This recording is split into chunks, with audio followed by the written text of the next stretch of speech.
हरे कृष्णा। हम लोग जपा पुस्तक से पढ़ रहे हैं। अध्याय 7। आज अध्याय 7 का दूसरा दिन है। तो हम लोगों ने कल यहाँ पे इस बात को रोका था, या इस बात पे हम लोगों ने एंड की थी कल की क्लास, कि मन को क्रमशः आत्मा के आदेश मानने के लिए प्रशिक्षित करना चाहिए। मनुष्य को मन के आदेश का पालन नहीं करना है। मतलब ये बात हुई थी कि जो मन है वो हमारे हमारे मन में कई सारे अनादिकाल से या बहुत सारे अनंत जन्मों के भोग के संस्कार पड़े हुए हैं। तो मन वैसे ही ट्रेंड है भोग के संस्कार के अनुसार कार्य करने के लिए, और वैसे ही हमसे कार्य करवाना चाहता है। पर हमें मन की नहीं सुननी है, हमें शास्त्र के वचनों को सुन के मन को ट्रेंड करना है।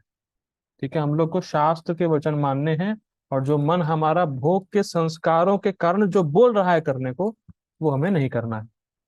ठीक है, यहाँ पे ये बात कल रुकी थी। अब बहुत सुंदर कथा आने वाली है।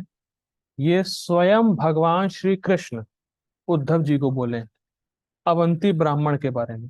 अवंती ब्राह्मण की कथा अगर आपको पढ़नी है पूरी डिटेल में, तो भागवतम के 11th कैंटो के 23rd चैप्टर को पढ़ लीजिएगा।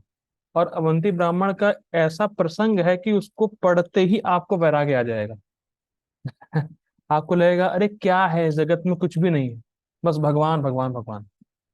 पूरा वैराग्य आ जाएगा आपको अगर आप इस 11वें स्कंद के 23वें अध्याय को पढ़ते हैं तो, स्टोरी ऑफ अवंती ब्राह्मण। पर यहाँ पे जो भुर्जन प्रभु जी ने अपनी पुस्तक में बहुत संक्षेप में, बहुत छोटे में अवंती ब्राह्मण के बारे में बताया, जो हम लोग के जप में बड़ा काम आएगा। तो उन्होंने जप से रिलेट किया है इसको, अवंती ब्राह्मण की कथा को। हम लोग पढ़ते हैं अवंती ब्राह्मण। आगे पढ़ते हैं। श्रीमद् भागवत में कृष्ण उद्धव को अवंती ब्राह्मण की कहानी सुनाते हैं। अवंती ब्राह्मण एक धनी व्यापारी था, जो कि इतना कंजूस था कि वह ना तो स्वयं के लिए, यहाँ तक कि स्वयं के भोग विलास के लिए भी, देवताओं की पूजा के लिए, परिवार के लिए, दान या कर्ज चुकाने आदि किसी कार्य के लिए भी धन व्यय नहीं करना चाहता था। अपने मन की मजबूत बेड़ियों में जकड़ा हुआ वह मात्र संग्रह करता रहता था। मतलब पैसे खर्च नहीं करेगा, पैसों को इकट्ठा करेगा। और वह एक कृपण सा जीवन यापन कर रहा था। कृपण मतलब कंजूस। जिन लोगों को उसे धन देना चाहिए था, वे सभी उसकी कृपणता के कारण उसके विरोधी बन गए। पहले धीरे धीरे, और फिर एक दिन अकस्मात ब्राह्मण ने सब कुछ खो दिया। उसका सारा धन था वो चला गया।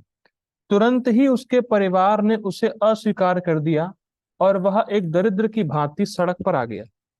पहले धनवान होना, फिर उस धन का चले जाना अत्यधिक पीड़ादायक होता है, क्योंकि यह नुकसान व्यक्ति की मिथ्या पहचान को चुनौती देता है।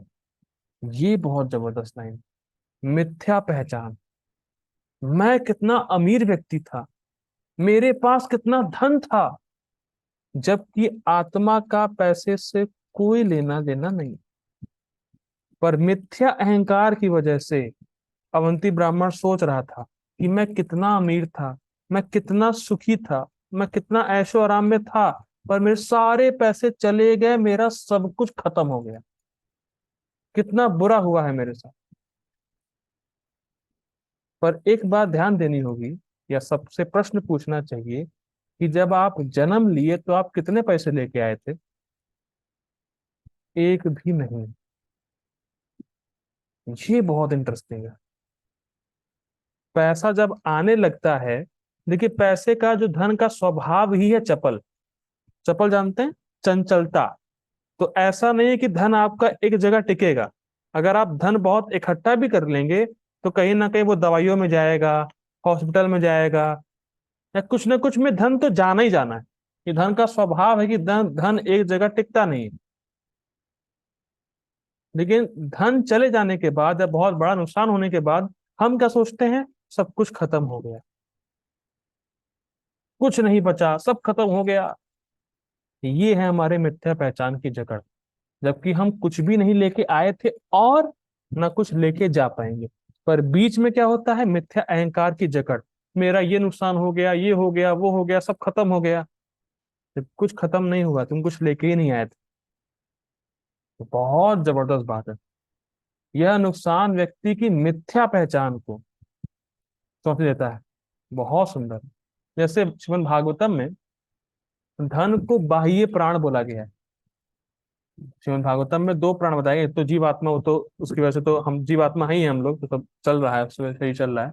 और दूसरा बताया गया है बाह्य प्राण। तो जब किसी का बाह्य प्राण यानी धन छीन लिया जाता है तो उसको बहुत दुख होता है। वैसा ही अवंती ब्राह्मण के साथ हुआ। परिस्थितियों में आगे पढ़ते हैं।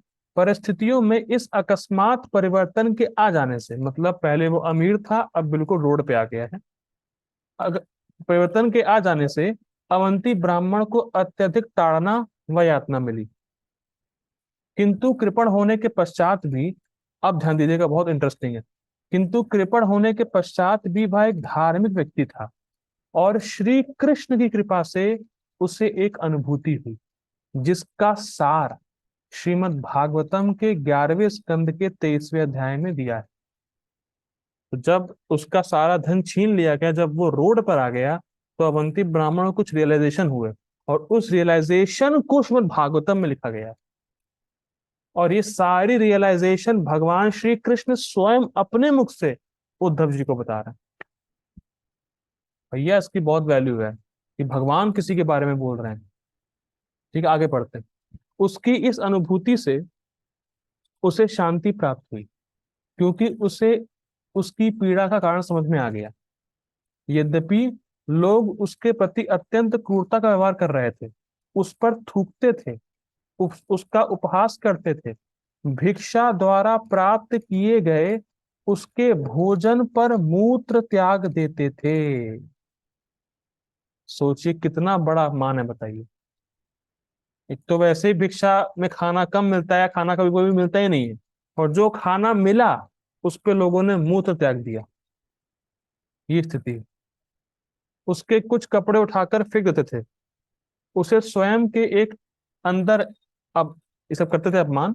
फिर देखिए, उसे स्वयं के अंदर एक ऐसा स्थान मिल गया जहां उसकी प्रसन्नता बाह्य कारणों से किसी भी प्रकार विचलित नहीं की जा सकती थी। ये बहुत इंटरेस्टिंग है। इतना सब कुछ अपमान होने के बावजूद अवंती ब्राह्मण प्रसन्न थे। क्यों? क्योंकि उसकी प्रसन्नता बाह्य कारणों से विचलित नहीं हो रही थी। देखिए इसको समझिए, बहुत अद्भुत बात है ये। देखिए बाह्य कारण जो हैं वो बहुत हमें अपमानित कर सकते हैं, या हमारे पास बहुत बाह्य कारण है अपमानित होने के। लेकिन अगर हमें सुख चाहिए, अगर हम वास्तविक में शांति और सुख चाहते हैं, तो बाह्य कारणों पर हमारा सुख आधारित नहीं होना चाहिए। क्योंकि अगर हमारा सुख बाह्य कारणों पर आधारित होगा तो वो कुछ देर का ही होगा, क्षणिक होगा। क्यों? क्योंकि बाह्य कारण तो काल के प्रभाव में चेंज होते रहेंगे, और जैसे ही बाह्य कारण चेंज होगा हम दुखी हो जाएंगे। हमारा जो सुख है वो कुछ देर का रहेगा। क्या जबरदस्त रियलाइजेशन हुआ अवंती ब्राह्मण को इस बात पर कि जो मेरा सुख है, सुख तो बाहर है ही नहीं। बाहर तो परिस्थितियां चेंज होती जा रही हैं, उसमें सुख है ही कहाँ। मेरा सुख तो आंतरिक है। ये अवंती ब्राह्मण को रियलाइज हुआ, और यही रियलाइजेशन भगवान बोल रहे हैं उद्धव जी को कि इतना अपमान हुआ, लोगों ने कपड़े फेंके, लोगों ने उसके ऊपर थूका।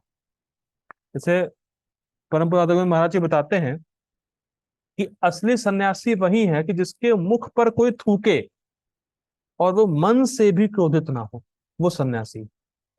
और उस प्रकार के व्यक्ति अवंती ब्राह्मण थे। लोग थूक रहे हैं, लोग उनके खाने पे मूत्र त्याग कर रहे हैं, फिर भी प्रसन्न है। कोई हमारे ऐसे व्यक्ति होगा तो मार ही दौड़ेगा उसको, मार ही डालेगा उसको। लेकिन इतना अपमान हुआ फिर भी वो प्रसन्न थे। अच्छा, क्यों प्रसन्न थे? अब देखिए, कारण कारण बता रहे हैं इसका। उसे एहसास हुआ कि अधिकांशतः हमारा व्यवहार इस संसार को मित्रों अथवा शत्रु में विभेद करने के संबंध रखता है, जो कि इच्छा और द्वेष का ही एक और रूप है, आकर्षण व प्रतिकर्षण। किंतु इसका संबंध केवल मन से है। क्या बात हो रही है यहाँ पे? देखिए ये चीज बार बार बोला जा रहा है कि जो हमारा मन है वो राग और द्वेष में फंस के अच्छा बुरा, शत्रु और मित्र में लोगों को डिवाइड कर रहा है।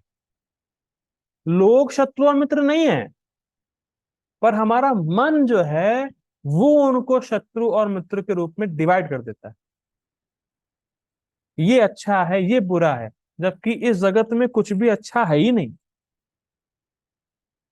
गोपाल जी बताते हैं, ड्राई स्टूल और वेट स्टूल, इन दोनों में कौन सा अच्छा है? हरे कृष्णा प्रभु जी, आप अगर सुन पा रहे हैं मुझे तो। हरे कृष्ण हरे कृष्ण प्रभु जी। जी, ड्राई स्टूल और वेट स्टूल में कौन सा स्टूल अच्छा है? हाँ जी, दोनों ही बेकार है। दोनों ही बेकार है। ठीक, दोनों ही बेकार। तो वैसे ही हमारा मन सोचता है, ये अच्छा है, ये बुरा है, ये अच्छा है, ये बुरा है, ये प्रिय है, ये अप्रिय है ना। इस संसार में कोई अच्छा है ही नहीं। पर हमारा मन जो है राग और द्वेष में फंस के, आकर्षण और प्रतिकर्षण में फंस के लोगों को शत्रु और मित्र बना रहा है, और तब हम दुखी होते हैं। बहुत इंटरेस्टिंग है, बहुत जबरदस्त है। ओ, हरे कृष्ण। ठीक है। किंतु उसका संबंध केवल मन से है। ठीक है, पॉइंट हो गया। अवंती ब्राह्मण को देखिए, अवंती ब्राह्मण को मन के अतिरिक्त कहीं अन्य शरण मिल गई थी, जहां उसे शांति प्राप्त हुई। क्या जबरदस्त लाइन है। हम प्राय क्या सोचते हैं, अगर मैं अपने मन को सुखी कर लूंगा, मैं सुखी हो जाऊंगा। ये हमारी सबसे बड़ी मिस्टेक है, कि अगर मेरा मन, अगर मैंने अपने मन को संतुष्ट कर लिया ना, मैं संतुष्ट हो जाऊंगा। जबकि ऐसा असंभव है। इसीलिए बात बोली जा रही है कि मन को सुखी ना करके उस मन को भगवान की सेवा में लगाना चाहिए। भगवान की प्रसन्नता के लिए कार्य करना चाहिए, मन की प्रसन्नता के लिए कार्य नहीं करना है। अगर हम भगवान की सेवा करेंगे, भगवान कृष्ण की प्रसन्नता के लिए कार्य करेंगे, तब हम सुखी हो पाएंगे, ना कि मन को सुखी करके हम सुखी होंगे।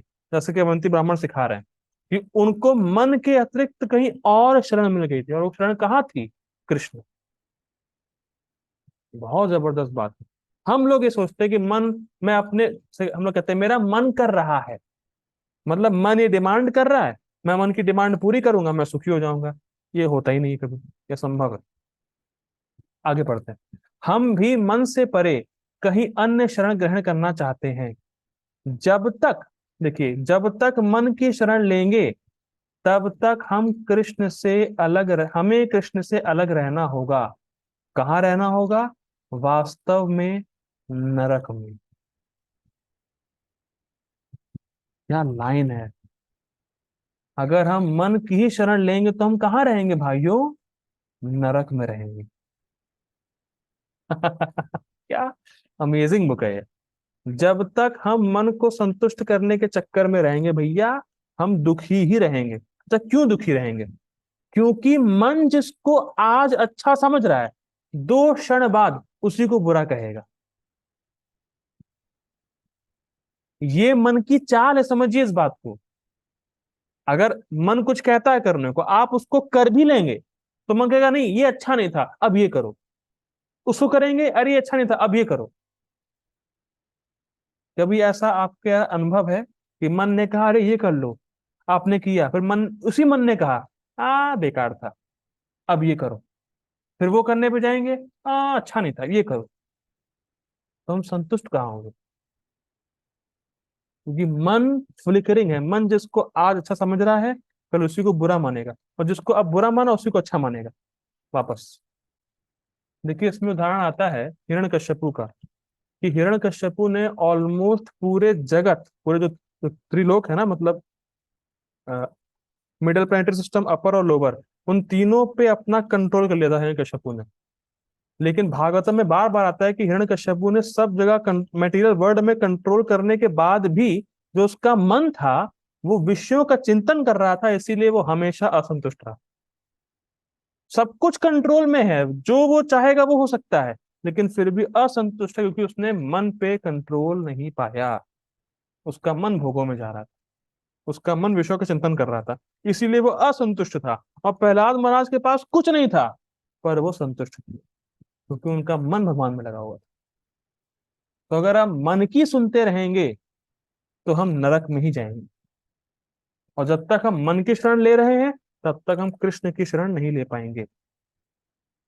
Does not go simultaneously. ठीक है, आगे बढ़ते हैं।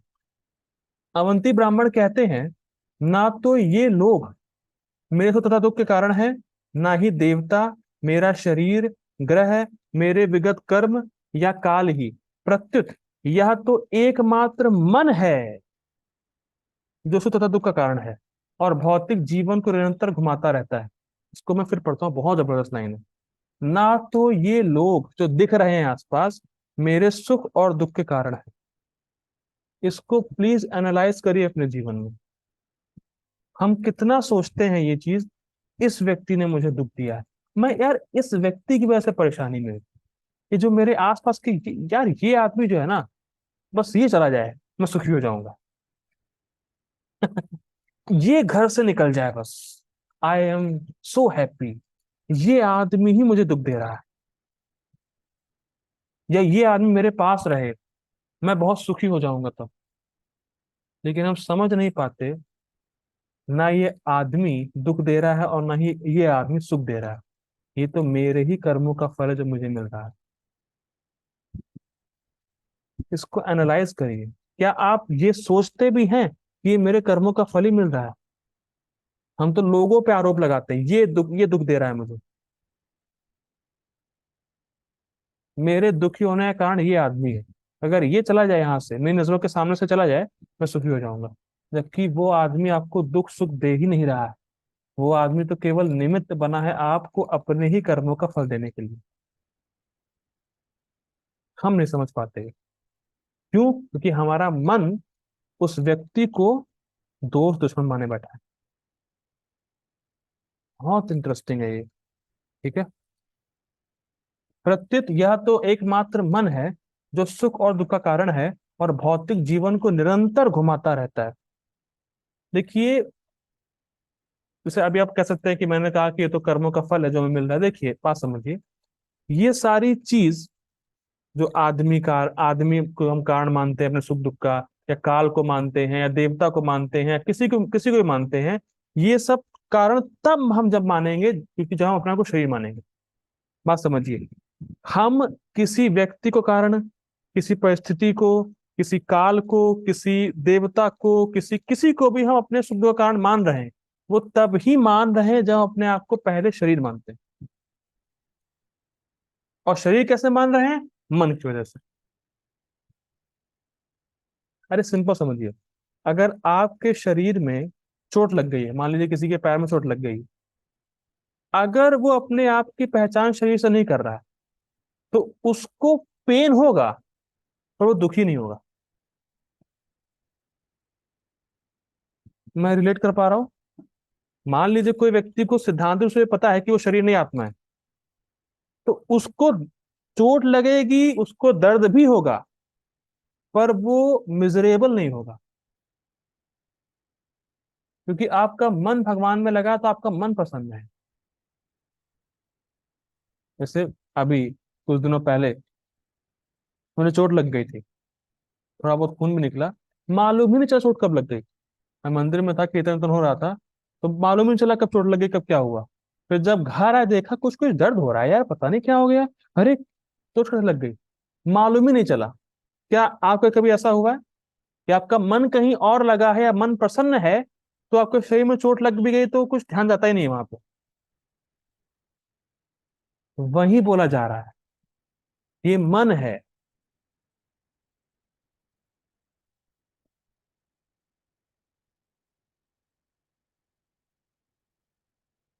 हाँ, एक प्रभु जी बोल रहे हैं, मन चंगा तो सब चंगा। ठीक है।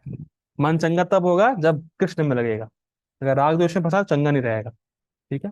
तो ये बात हो रही है कि you can feel pain but not miserable, और आपका मन प्रसन्न है। देखिए, बहुत सिंपल है। अगर हम आंतरिक रूप से सुखी हैं, तो बाहरी चीज हमें इतना इफेक्ट नहीं डालेंगे। पेन हो सकता है, आपको दर्द हो सकता है, लेकिन आप दुखी नहीं होंगे। तो हमारे दुख का कारण क्या है? मन। और कौन सा मन? जो भोगों में लगा हुआ है। अगर आपका मन कृष्ण में लगा है, तो आपको दुख नहीं होगा इतना। इतना जैसे बिलबिलाएंगे नहीं, अरे ये हो गया, वो हो गया, ऐसे। मैं जानता हूँ, एक मेरे घर में रिश्तेदार हैं, अगर अगर कोई गिलास भी गिर जाता है, अरे क्या हुआ, क्या हुआ, क्या हुआ, मतलब इतना वो परेशान हो जाती, कैसे गिलास गिरा, कैसे ध्यान नहीं दिया, ये हो गया वो हो गया। ऐसे होते हैं कुछ लोग, ये छोटी छोटी बात पे मतलब इतना हंगामा कर कर बैठते हैं वो लोग। ये चीजें हैं। ठीक है। श्रीमद् भागवतम का है। हाँ, तो मन जो है हमारा, वो हमें निरंतर इस संसार में फंसाया हुआ है। ये के आगे पढ़ते हैं। ये केवल मन ही है जिसके कारण हमें भौतिक जगत में रहना पड़ता है। आप समझ पा रहे हैं कितना डीप स्टेटमेंट है। मन की ही वजह से हम अभी तक कितने शरीर छोड़ चुके हैं और ले चुके हैं। ठीक है। आगे पढ़ते हैं। अब एक श्लोक है भागवतम का, नहीं भागवतम गीता का है। श्रोत्रम चक्षुस्पर्शनम च रसनम घ्राणम एव च। श्रोत्रम चक्षुस्पर्शनम च रसनम घ्राणम एव च। अधिष्ठाय मनश्चायम विषयानु उपसेवते। श्रोत्रम चक्षुस्पर्शनम च रसनम घ्राणम एव च। अधिष्ठाय मनश्चायम विषयानुपसेवते। बहुत दिनों से श्लोक नहीं गाया ना गीता का, तो टोन ही भूल गया था, अब याद आ गया। गीता क्लास करनी पड़ेगी। इसका अनुवाद देखिए। इस प्रकार, इसका अनुवाद है इसका, इस प्रकार दूसरा स्थूल शरीर धारण करके जीव विशेष प्रकार का कान, आंख, जीभ, नाक तथा स्पर्श इंद्रिय त्वचा प्राप्त करता है, जो मन के चारों ओर संपुंजित है। इस प्रकार वह इंद्रिय विषयों के एक विशिष्ट समुच्चय का भोग करता है। भगवत गीता 15.9। चलिए, अच्छा भी है, पुरुषोत्तम मास कल से शुरू हो रहा है, तो 15वां अध्याय फिर से ले लिया जाए क्या? पुरुषोत्तम योग। अब देखिए, ये बहुत रहस्यमय श्लोक है। वैसे हम लोग गीता पढ़ चुके, तो अब किसी को याद भी होगा। देखिए, संस्कृत देखिए। श्रोत्रम कान, चक्षु आंखें, स्पर्श मतलब ये त्वचा, रसनम मतलब ये जिह्वा, घ्राणम एवच मतलब हाथ वगैरह जो कर्म इंद्रियां। अधिष्ठाय मनश्चायम, अधिष्ठाया ये मन के चारों ओर अधिष्ठित होती है। मतलब जो हमारी इंद्रियां हैं उसके पीछे मन रहता है। मन से कनेक्टेड सारी इंद्रियां रहती हैं। और विषयानुप सेवते, तब इंद्रियां अपने इंद्रिय विषयों का उपसेवते सेवन करती। अब मतलब क्या है इसका देखिए, बहुत जबरदस्त है। मैंने इसको काफी टाइम लगाया था समझाने में। देखिए, तो समझा दे रहा हूँ। देखिए, हमारे पास क्या कान, आंख सब कुछ है कि नहीं है? ज्ञान इंद्रियां हमारे पास भी है। गाय के पास क्या आंख, कान, नाक, जिह्वा सब ज्ञान इंद्रियां है कि नहीं है? है। अब देखिए डिफरेंस समझिए। जब गाय के सामने घास आती है तो वो कैसा फील करती है? वाह, वो घास आ गई, मुझे बढ़िया खाने को मिल रहा है। अच्छा, अगर आपके सामने घास आएगी, डू यू ऑल्सो फील वाव? वाह, क्या वस्तु आई है मेरे सामने। बताइए।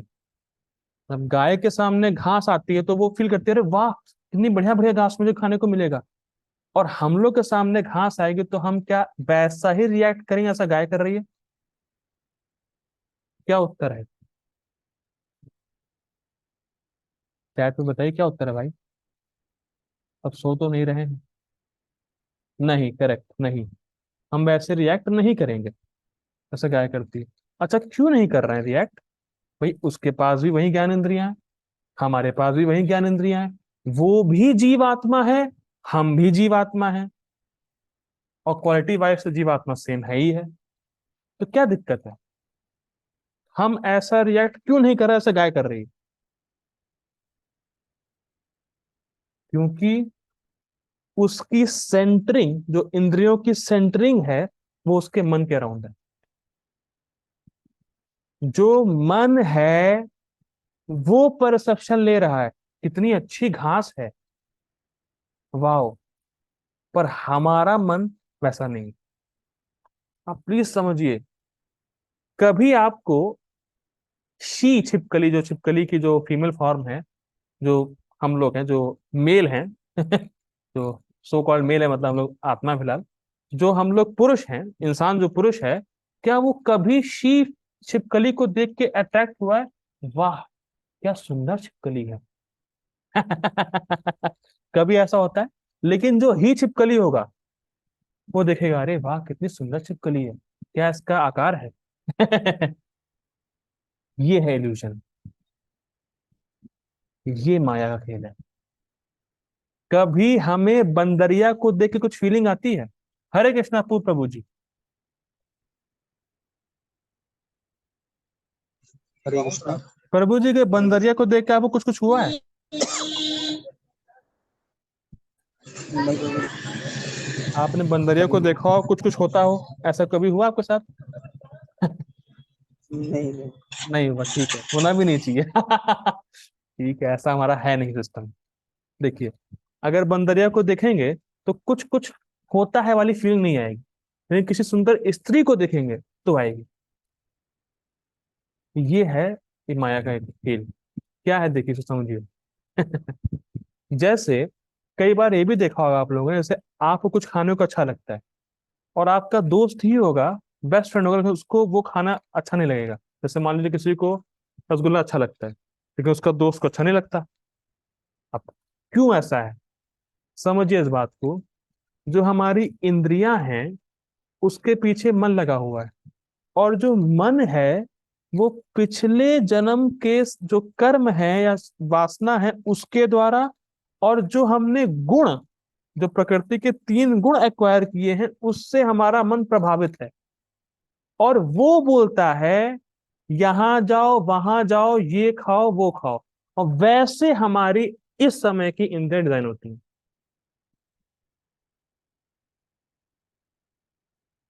समझ पाए?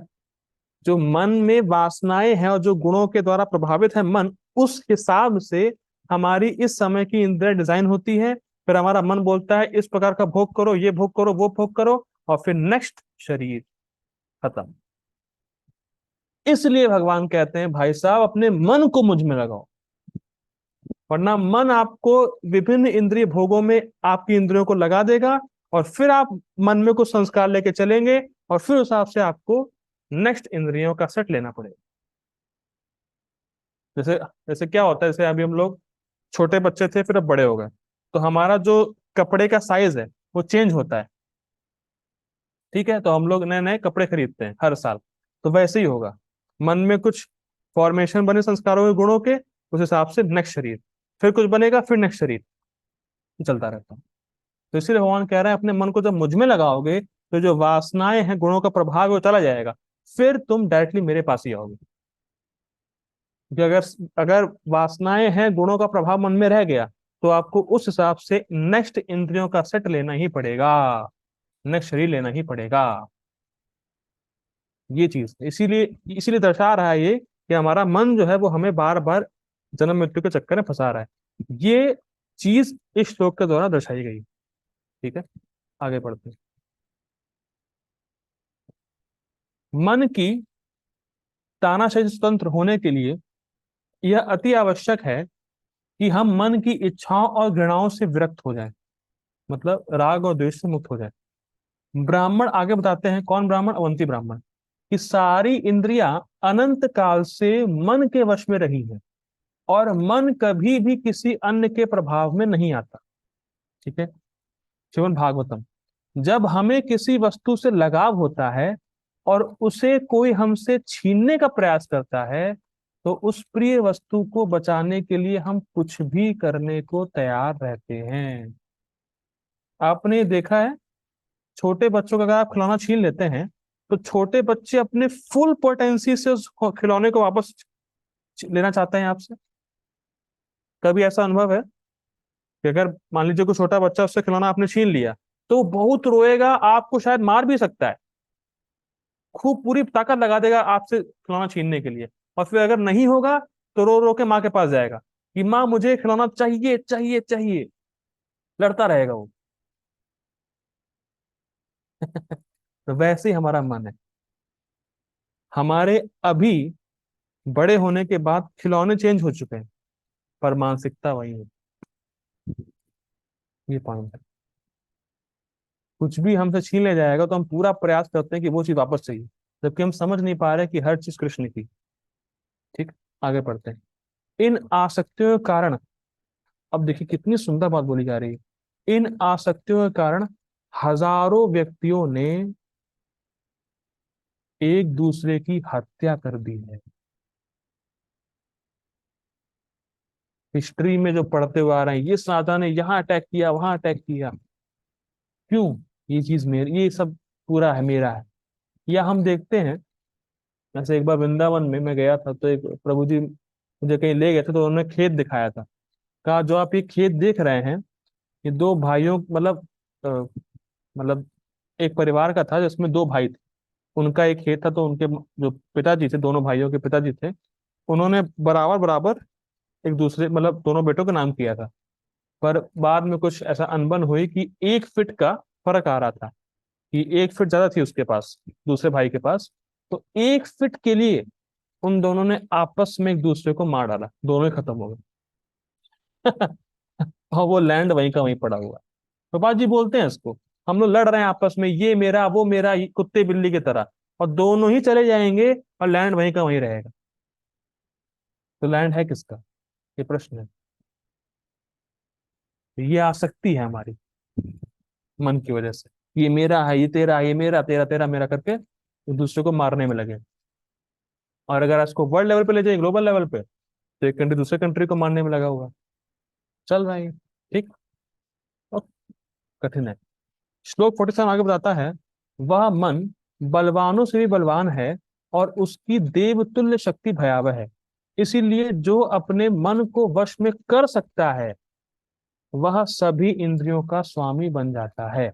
सिंपल अगर बोला जाए, जो भी इस क्लास में आया है, उसको कहीं ना कहीं मन में था कि मुझे क्लास करनी है।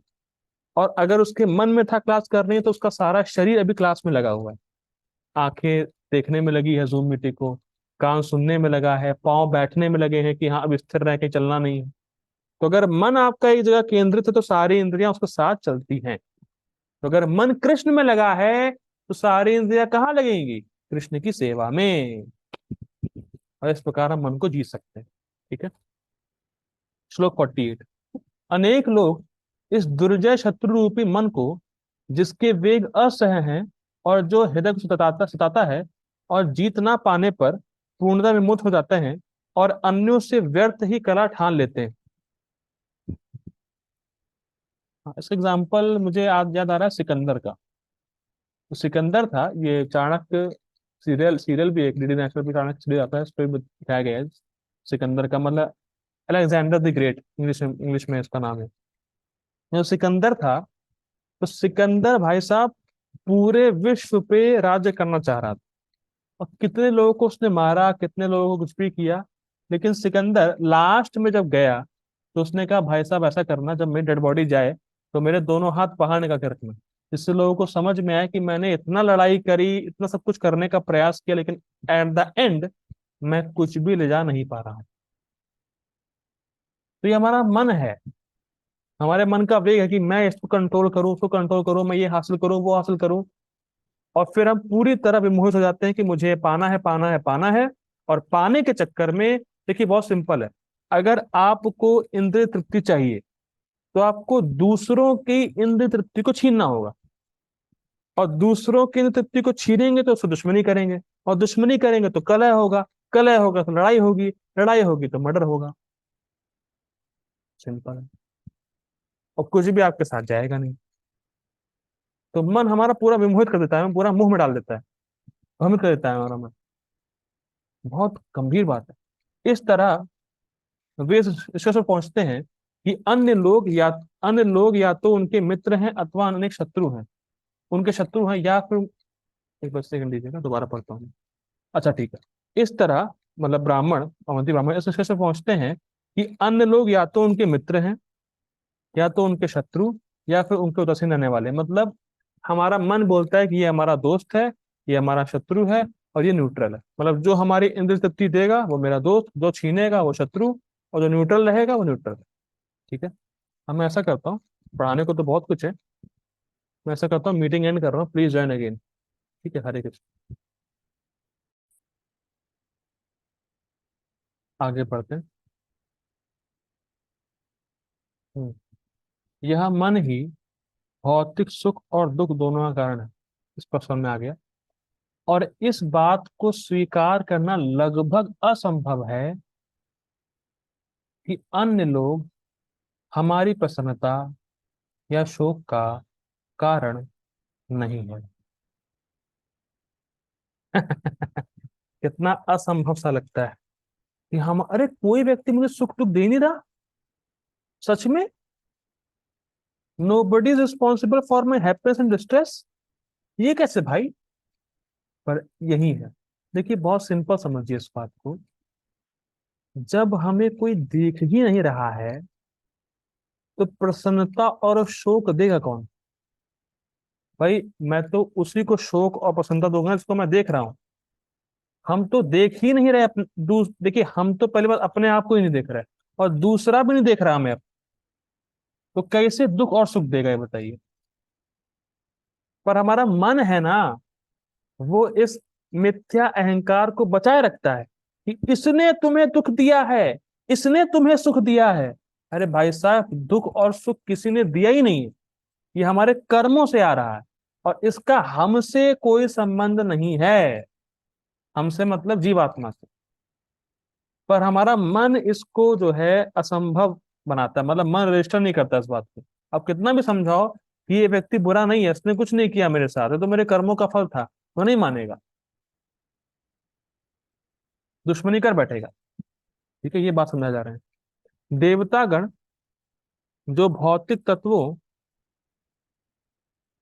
को नियंत्रण में रखते हैं, ग्रहों के नियंत्रक जो एक दूसरे से युद्ध कर हमारी कुंडलियों पर प्रभाव डालते हैं, कर्म जो कि मात्र हमारी पिछले क्रियाकलापों से उत्पन्न हुआ है, समय जो कि चलता रहता है और हमारी इच्छा के विपरीत हमें एक स्थान से दूसरे स्थान पर धकेलता रहता है, और यहाँ तक कि स्वयं हमारी आत्मा जो कि वास्तव में स्वयं है, मतलब हम खुद हैं, इनमें से कोई भी हमारी प्रसन्नता का कारण नहीं है।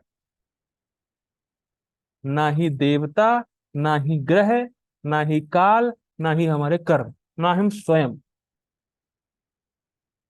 तो कारण कौन है हमारी प्रसन्नता का? भगवान श्री कृष्ण, उनकी भक्ति।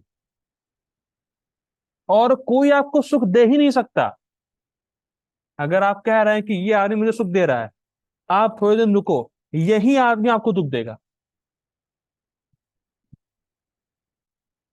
रुको जरा।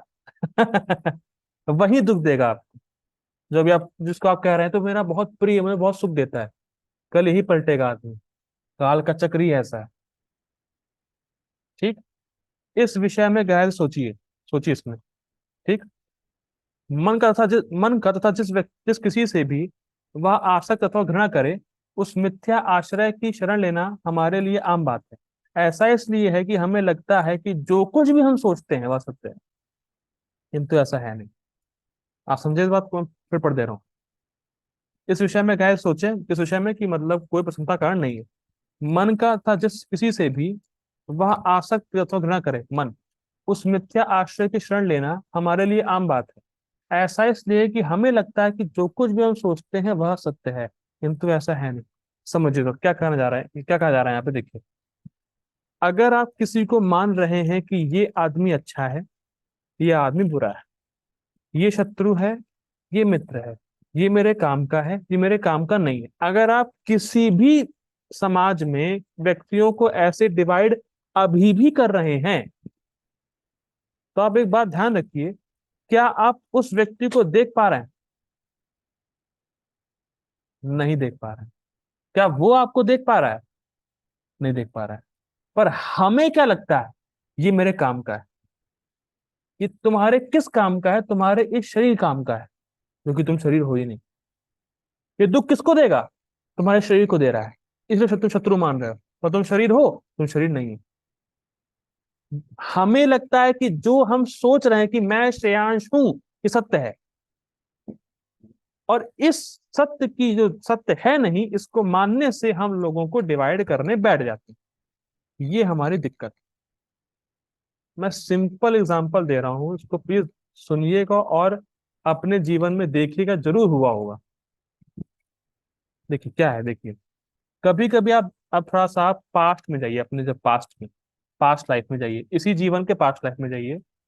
आपने देखा होगा, कभी कभी अचानक से कोई एक व्यक्ति आपकी लाइफ में एक पर्टिकुलर टाइम पे आता है। और उससे पहले आप उसका नाम भी नहीं जानते थे, ना कभी शक्ल देखी थी, कुछ जानते ही नहीं थे। अब आपकी लाइफ में एक पर्टिकुलर टाइम पर एंटर किया, और एंटर करने के बाद या तो आप उससे आसक्त होंगे या आप उससे घृणा करें, दोनों ही बात हो सकती है। और फिर आप देखिएगा कुछ टाइम बाद वो हमारी लाइफ से ऐसे गायब हो जाता है कि हम उसके बारे में भूल जाते हैं कि वो है कहाँ, या वो था कौन, भूल जाते हैं बिल्कुल, उसकी याद भी नहीं रहती हमें। क्या आपके जीवन में कभी ऐसा हुआ है? एक बंदा अचानक से आपकी लाइफ में एंटर किया पर्टिकुलर टाइम पे, उसको आप पहले कभी जानते नहीं थे, वो आया, आप उससे या तो आसक्त हुए या उससे आप हेट किए, फिर वो ऐसे गायब हो गया, कोई फर्क ही नहीं पड़ता। से यस और नो, ऐसा ऐसा हुआ है? यस, चलिए एक का ऐसा मतलब एक के साथ हुआ है, बाकी लोग दिव्य पुरुष हैं लग रहा है। दो के साथ ऐसा हुआ, बाकी सब दिव्य पुरुष हैं। सब रियलाइज्ड सोल है लग रहा है। चलिए तीन का आ गया, ठीक है, आप समझ गया कि सबका हुआ होगा। ठीक। अब देखिए, जिस टाइम वो था, लेट्स से एक पर्टिकुलर आदमी मेरे लाइफ में आया, 10 साल के लिए, 5 साल के लिए आया। अब 5 साल जब वो मेरे साथ रहा, या तो मैंने उससे राग किया या तो मैंने द्वेष किया, और इसी 5 साल में राग और द्वेष में फंसा रहा, तो मेरा कितना बड़ा नुकसान हो गया। मेरे जीवन का 5 साल चला गया विदाउट कृष्णा, कृष्ण का स्मरण ही नहीं हुआ। मैं उसी व्यक्ति के राग द्वेष के चक्कर में फंसा रहा। तो ये हमारा मन करता है। आप कैच कर पा रहे हैं इस बात को? ये है मिथ्या आश्रय की शरण लेना। और ये हमारे लिए आम बात है, क्यों? क्योंकि हम अपने आप को शरीर माने बैठे हैं, और जो कि हमें लग रहा है हम तो शरीर है ही हैं, हम तो सच मान रहे हैं। देखिए, ये जो जो मैं आज पढ़ा रहा हूँ, हो सकता है ये बात समझ में ही ना आए, या कई बार पढ़नी पड़ेगी, बहुत डीप लाइन है ये सब, ये भागवतम से है, और ये अवंती ब्राह्मण की रियलाइजेशन है। तो इसीलिए बहुत टफ हो रहा होगा शायद प्रोसेस कर पाना इस चीज को। आगे पढ़ते हैं। अवंती ब्राह्मण एक अन्य आश्रय प्रस्तुत करते हैं, तो क्या बोलते हैं, देखिए आगे पढ़ते हैं। बहुत सुंदर है। एतां स आस्थाय परमात्मनिष्ठम निष्ठाम अध्यासितां पूर्वत महर्षिभिः अहं तरिष्यामि दुरंत पारम तमो मुकुन्दाग्रनिषेवयेव। एतां स आस्थाय परात्मनिष्ठाम अध्यासितां पूर्वत महर्षिभिः अहं तरिष्यामि दुरंत पारम तमो मुकुन्दाग्रनिषेवयेव। बहुत सुंदर है। अनुवाद देखिए। मैं कृष्ण के चरण कमलों की सेवा में दृढ़ रहकर अविद्या के दुर्लंघ सागर को पार कर जाऊंगा। इसकी पुष्टि पिछले आचार्यों द्वारा की गई है, जो परमात्मा की भक्ति में स्थिर थे। आगे पढ़ते हैं। परम भगवान ही वह आश्रय है जिनकी शरण में हमें जाना चाहिए। ठीक। अन्य कोई आश्रय नहीं है, अन्य सब कुछ दुराश्रय है, एक मिथ्या आश्रय। क्या सुंदर बात है। Lord Krishna is the only shelter of ours. जैसे कि एक तो कोई शायद आज पोस्ट किया था ग्रुप पे, loneliness comes when we forget Krishna is our constant companion. सही बात है, पुष्टि हो रही है यहाँ पे। देखिए यहाँ पे मिथ्या आश्रय की बात क्या है, देखिए, जिस भी वस्तु का हम इस जगत में आश्रय ले रहे हैं, वी नो कहीं ना कहीं ये आश्रय मेरा खत्म हो जाएगा, क्योंकि इस जगत की सारी चीजें खत्म होती हैं, क्षणभंगुर है, इसीलिए हम डरते हैं। आप देखिएगा, कोई व्यक्ति अगर बहुत पैसे वाला भी है तो भी डरता है मृत्यु से, क्योंकि वो जानता है कि पैसा काम नहीं आएगा मृत्यु के समय। या किसी भी व्यक्ति का, किसी भी वस्तु का आप इस जगत में आश्रय लोगे, डर बना ही रहेगा। क्योंकि हम भले ही माने चाहे ना माने, हमें अंदर से पता है कि भाई साहब ये आदमी या ये वस्तु समाप्त हो जाएगी, तब मेरा क्या होगा, तब क्या होगा मेरा। ये तो कुछ समय के लिए है, पर परमानेंट आश्रय कौन है? भजहु रे मन श्री नंद नंदन अभय चरणारविंद रे। अभय चरणारविंद रे। जो व्यक्ति कृष्ण के चरणारविंद को पकड़ लिया है, उसको अभय प्राप्त हो जाता है। ये पॉइंट है कि जो भक्त, देखिए सिंपल है। आप लोग जब कर रहे हैं, सिंसियरली 16 माला का जब करते हैं, आप भक्ति करते हैं, आप खुद ही अपने हृदय में एक निर्भयता को देख रहे होंगे। अरे कोई दिक्कत नहीं, मर भी जाएंगे तो क्या होगा, शरीर चेंज होगा, भक्ति कर ही रहा हूँ, फिर भक्ति करने का मौका मिलेगा। एक निर्भय वाली फीलिंग नहीं आ रही आपको, या निर्भय वाली फीलिंग बढ़ नहीं रही? मैं चाहूंगा आप लोग कुछ यस और नो बोलिए कि भक्ति करने से कुछ निर्भयता नहीं आ रही, कि हाँ देखा जाएगा, कृष्ण तो है ही, कुछ कुछ आ रहा है? प्लीज बताइए, कुछ तो बताइए।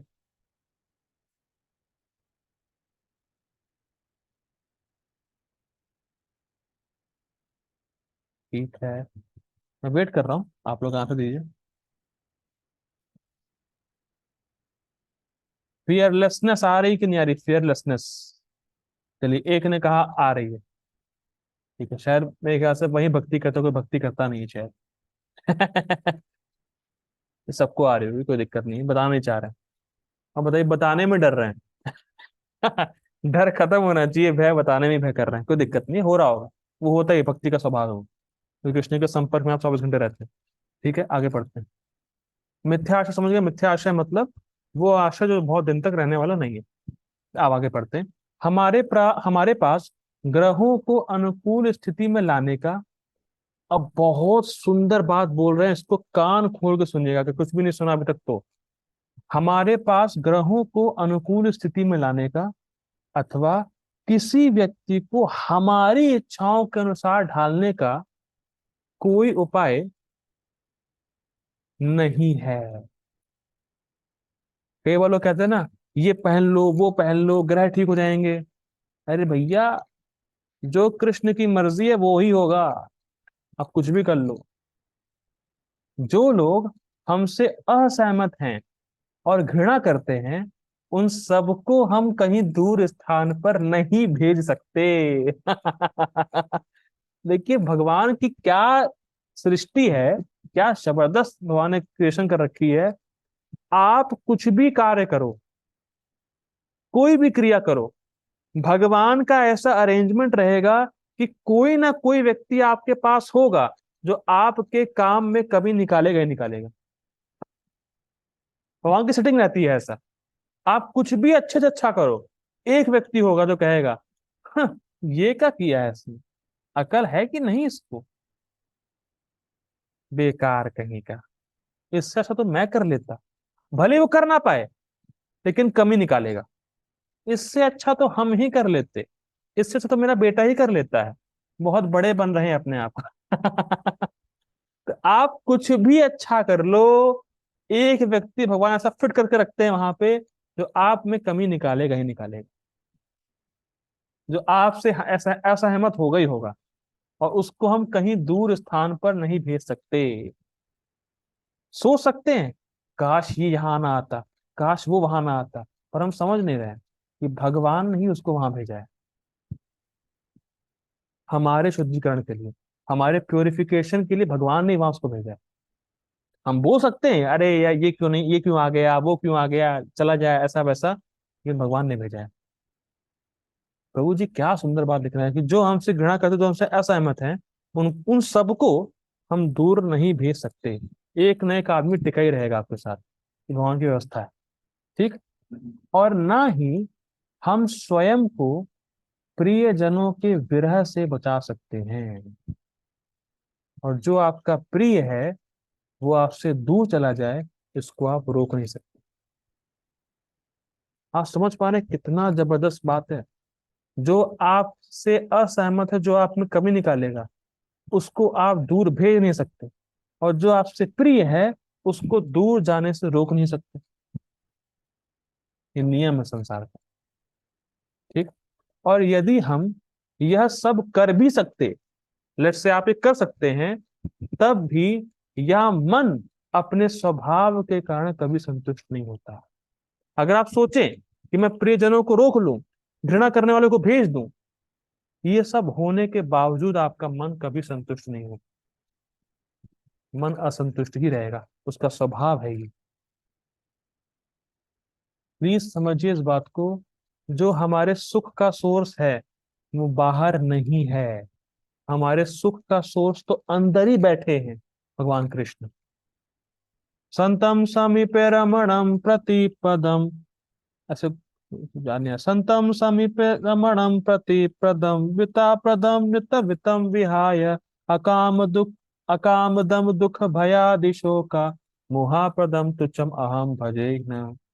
पिंगला कहती, पिंगला की वैश्य थी, भागवतम में आता है इसका भी।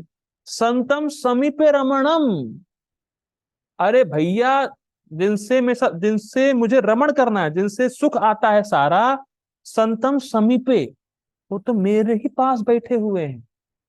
मैं कहाँ तुच्छ लोगों की सेवा कर रही थी, मैं क्या वैश्या बनी हुई थी, मैं क्या दूसरे लोगों का पात्र बन रही थी कि दूसरे लोग मुझे देखें, दूसरे लोग मेरा भोग करें। मैं इसका पात्र बन रही थी, मुझे लगा मैं इससे सुखी हो जाऊंगा, सुखी हो जाऊंगी, पर नहीं।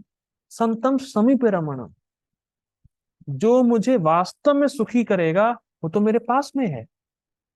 और मैं क्या दूसरे लोगों को संतुष्ट कर रही थी, काम वासनाओं को संतुष्ट कर रही थी, जबकि ये चीजें मुझे कभी संतुष्ट कर ही नहीं सकती हैं। बहुत सुंदर पिंगला स्टोरी। भैया, तू मेरे पास भी है, तू मेरे साथ ही है। कृष्ण हमारे साथ, हमारे पास में, वो है असली हैप्पीनेस के सोर्स। तो हमें उनको संतुष्ट करना है, हमें उनकी तरफ मुड़ना है। हमारी जो सुख है बाह्य वस्तु में नहीं है। बाह्य वस्तु आज है कल नहीं है, लेकिन कृष्ण हमेशा है, और हमेशा से थे, हमेशा से हैं, हमेशा रहने वाले। ठीक है, तो हमारा सुख कृष्ण में है। आगे पढ़ते हैं। कहाँ पे थे? हाँ, हमारा अपने संसार पर कोई नियंत्रण नहीं है। इस कारण निश्चय ही हम अत्यधिक भयभीत और हताश हो जाते हैं। कि हम सोचते हैं कि हमारा सुख वस्तुओं में है, और वस्तुओं पे हमारा कोई कंट्रोल है नहीं, और जब वो छीन ली जाएगी हम भयभीत हो जाएंगे, हताश हो जाएंगे। फिर भी, फिर अब देखिए क्या सुंदर स्टेटमेंट आ रहा है। फिर भी कृष्ण ने इस ब्रह्मांड का निर्माण इसी प्रकार से किया है। बहुत सुंदर लाइनें हैं ये। किया है मतलब किस किस किस क्या, किस प्रकार से किया है कि हमारा वस्तुओं पर कंट्रोल नहीं है। फर्स्ट पॉइंट, यह ब्रह्मांड हमारे अहंकार का संयोग करने से साफ मना कर देगा। मतलब दिन भर में आपके साथ ऐसा कुछ ना कुछ होना ही है जो आपकी इच्छा के विरुद्ध होगा। ब्रह्मांड ही डिजाइन ऐसा किया गया है, कृष्ण ने डिजाइन ही ऐसा किया है कि जो आप सोचो, आज मैं ये करूंगा, आज मैं वैसा करूंगा, ऐसा करूंगा, वैसा करूंगा, वो नहीं होगा। Man proposes, God disposes. Be ready for that. जो आप सोचते हैं मैं ऐसा ही होगा, ऐसा ही होगा, मैं ऐसा करूंगा, वैसा करूंगा, चलने वाली नहीं तुम्हारी। तुम्हारे अहंकार का सहयोग करने के लिए ब्रह्मांड नहीं है, मना कर देगा। आगे पढ़ते हैं। यह हमें इस संसार का केंद्र मानने से ही मना कर देता है। मैं कंट्रोल कर पाऊंगा चीजों को, सब कुछ तुम्हारे कंट्रोल से बाहर निकल जाएगा। अब देखिए, सब कुछ हमारी प्रसन्नता के अनुसार नियोजित हो, मतलब जैसा मैं चाहूं वैसे ही सब कुछ हो, हमारे इस प्रयत्न में भी यह ब्रह्मांड सहयोग नहीं करता है। भाई साहब देखिए, आप इस पर हताश मत हो जाइए। लोग, आजकल जो लोग फ्रस्ट्रेट हैं, वो सब इसके विरुद्ध सोचते हैं।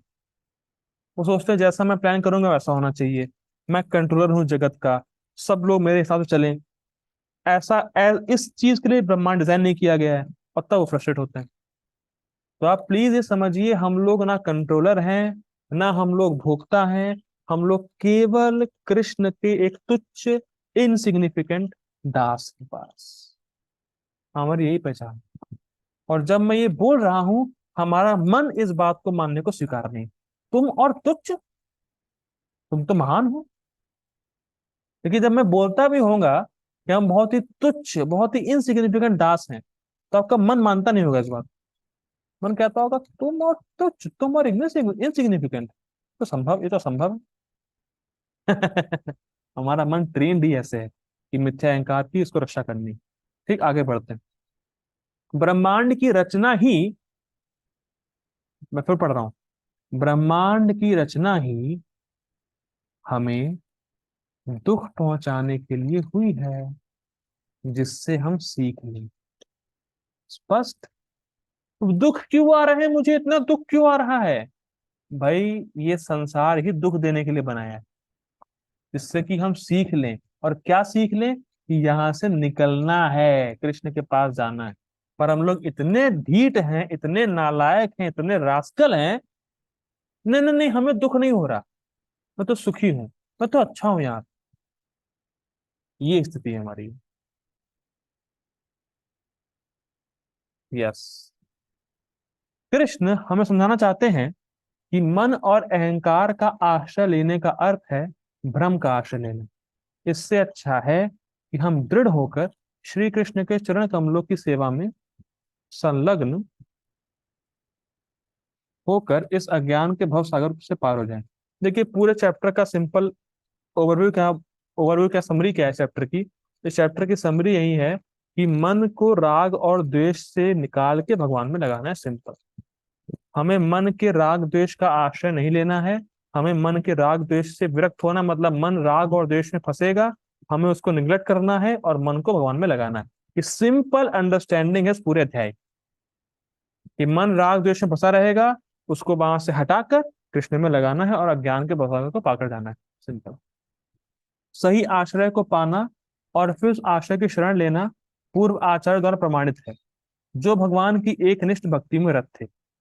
मतलब पूर्वज आचार्यों ने भी ये बोला है कि मन की कभी नहीं सुननी, मन को राग द्वेष से निकाल के भगवान में लगाना है। किसी भी आचार्य ने मन की सुनने का परामर्श नहीं दिया है। अब देखिए, साफ साफ कुछ सामने है। मन की सुनने के लिए कोई नहीं बोल रहा है, कोई भी आचार्य ने नहीं कहा कि मन की सुनो। यहाँ तक कि प्रभुपाद जी गुरु महाराज कहते थे कि जैसे ही आप सुबह सुबह उठें, मन को 100 जूते मारो। प्रभुपाद जी गुरु महाराज की स्टेटमेंट है। जब भी आप सुबह उठो, मन को 100 जूते मारो, जब भी आप सो, तो मन को 100 जूते मारो। कि कभी भी किसी आचार्य ने नहीं कहा कि मन की सुनो। सभी आचार्यों ने ये कहा है कि शास्त्र की सुन के मन को कृष्ण में लगाओ। ठीक। अपितु इन्होंने हमें मन को नियंत्रण में अथवा सचेत रहकर कृष्ण के पवित्र नामों को जपने की साधना प्रदान की है कि आप कृष्ण के नामों को जपो और मन को कृष्ण के नामों में लगाओ। सिंपल। ठीक है। तो हम लोग आज देखो, हम लोगों ने क्या सीखा? बेसिकली हम लोगों ने ये सीखा कि अवंती ब्राह्मण का रिलेशन ये था कि मन ही हमारा बार बार हमें जन्म मृत्यु के चक्कर में फंसा रहा है। मन ही हमारे सुख दुख का कारण है। हमें कोई दुख नहीं दे रहा, कोई सुख नहीं दे रहा व्यक्ति, हमारा मन ही उसको ऐसे डिजाइन कर रख रखा है कि भैया ये व्यक्ति तुम्हारा दोस्त है, दुश्मन है। वहां से अपने मन को निकालना है, मन को कृष्ण में लगाना है। जब मन को कृष्ण में लगाएंगे तो हम कृष्ण के पास चले जाएंगे, इस जगत से आउट हो जाएंगे। सिंपल हम लोगों ने सीखा। एक सेकंड दीजिएगा।